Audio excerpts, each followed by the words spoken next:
Chennai MKB நகரில் இளைஞரை கட்டிப்போட்டு 30 சவரன் நகை கொள்ளையடிக்கப்பட்ட சம்பவத்தில் தற்போது கொள்ளையடித்த 3 பேரை போலீசார் கைது செய்துள்ளனர். மேலும் 22 சவரன் நகையையும் பறிமுதல் செய்திருக்கின்றனர். மே 14ஆம் தேதி இளைஞர் ஒருவர் கிரிண்டர் செயலி மூலம் தன் பாலின சேர்க்கைக்கு மற்றொரு இளைஞருக்கு அழைப்பு விடுத்துள்ளார். வீட்டிற்கு வந்த இளைஞருடன் ஒரு ஆண் மற்றும் ஒரு பெண்ணை அழைத்து வந்துள்ளார்.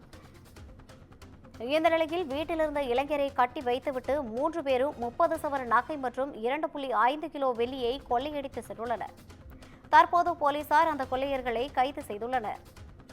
இதுகுறித்தான கூடுதல் விவரங்களை வழங்குவதற்காக நமது செய்தியாளர் சுப்பிரமணியன் இணைப்பில் இருக்கிறார். வணக்கம் சுப்பிரமணியன், கூடுதல் விவரங்கள்.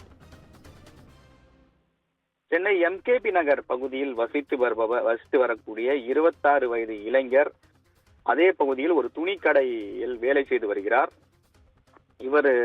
இவரும் இவர் தந்தையும் அந்த துணிக்கடையில் நடத்தி வருகின்றனர்.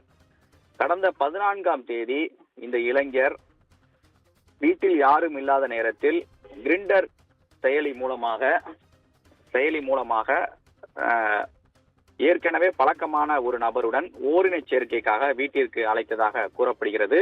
அப்போது அந்த நபர் ஒரு ஆண் மற்றும் ஒரு பெண் என 3 பேர் ஆட்டோவில் அந்த வீட்டிற்கு வந்திருக்கிறார்கள். வீட்டிற்கு வந்தவுடன் அந்த இளைஞரை கழிவறையில் கட்டி போட்டுவிட்டு வீட்டில் இருந்த 30 சவரன் தங்க நகைகள், 2.5 கிலோ வெள்ளி பொருட்கள் ஆகியவற்றை கொள்ளையடித்து சென்று தப்பிவிட்டனர்.